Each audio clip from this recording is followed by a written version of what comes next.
في فكرة واحدة، فكرة بسيطة قوي، لو بس استوعبناها صح ممكن فعلا تشقلب كل حاجة في حياتنا.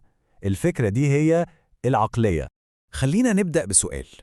سؤال ممكن يكون مش مريح شوية، بس هو حقيقي جدا. ليه ممكن نلاقي شخصين بنفس الظروف تقريبا، نفس البلد ونفس الإمكانيات، واحد فيهم حياته بتتحرك لقدام والتاني حاسس إن الزمن بيجري وهو واقف مكانه؟ أول حاجة بتيجي في بال أي حد الذكاء. بنقول ده أذكى مني أو ده دماغه مختلف، بس خليني أقولك على الحقيقة اللي ممكن تصدمك. الموضوع ملوش أي علاقة بالذكاء. الفرق الحقيقي أعمق وأخطر بكتير. الفرق كله في كلمة واحدة: العقلية. بص، القصة كلها عبارة عن نظامين تشغيل جوانا، زي الموبايل كده، نظام دفاعي ونظام تاني هجومي. العقلية الدفاعية دي صوتها عامل إزاي؟ صوتها بيقولك لا لا، ما تحاولش، استنى بس، الموضوع صعب قوي، طب تخيل لو فشلت. في المقابل العقلية الهجومية بتقول حاجة تانية خالص: جرب، اتحرك، اغلط واتعلم، عدل المسار وكمل. وهنا بقى مربط الفرس. الفرق مش في مين بيفكر أحسن، الفرق هو إحنا بنستخدم التفكير ده عشان نعمل إيه؟ هل عشان نفضل مكاننا ونلاقي مبررات، ولا عشان نخلق حركة ونتقدم لقدام؟ طيب، السؤال المهم: ليه أغلبنا بيقع في فخ العقلية الدفاعية دي؟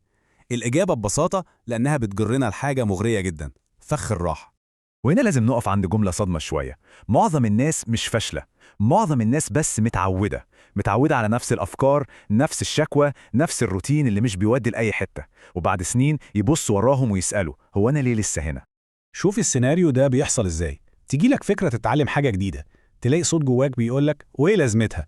تفكر تبدأ مشروع صغير، نفس الصوت يقولك يا عم السوق واقف وزحمة. تيجي تقول هغير عادة فيا، يقولك هي ناقصة وجع دماغ. دي مش أفكار، دي عملية اغتيال ممنهجة لأي فرصة للنمو. ولازم نوضح حاجة: الراحة اللي بنتكلم عليها مش إنك تستريح، لا، دي الراحة اللي بتدمر وإنت مش حاسس. الراحة اللي بتخليك تهرب من أي تحدي ممكن يكبرك، تهرب من إحساس إنك لسه بتتعلم أو إنك ممكن تغلط.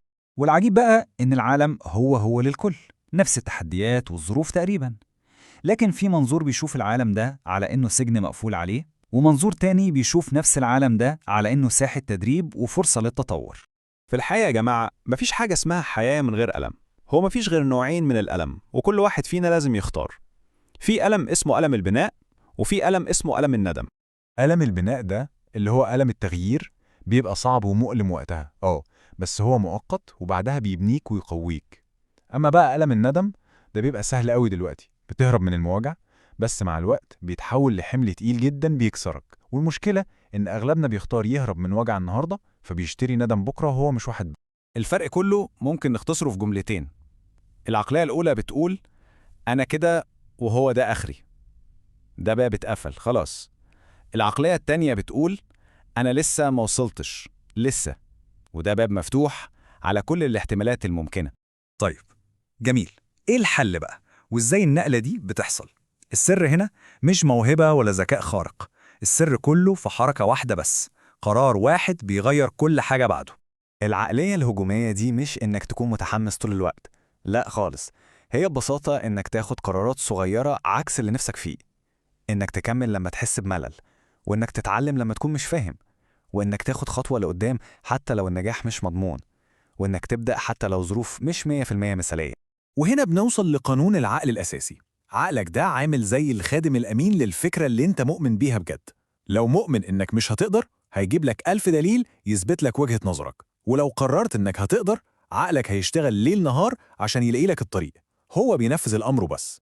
كل الكلام اللي قلناه ده وكل التحليلات دي بتتلخص في النهاية في كلمة واحدة بس: الموضوع مش موهبة، مش ظروف، ولا حتى حظ. كل حاجة بتبدأ وتنتهي عند اللحظة دي، لحظة القرار. وفي الآخر خالص، السؤال الحقيقي مش ليه فلان وصل وأنا لأ. السؤال الحقيقي اللي كل واحد فينا لازم يسأله لنفسه هو إيه الفكرة اللي أنا مستعد أغيرها جوايا عشان بس أتحرك. لأن أي تغيير بره عمره ما هيبدأ قبل ما القرار يتغير جوه، والباقي كله تفاصيل.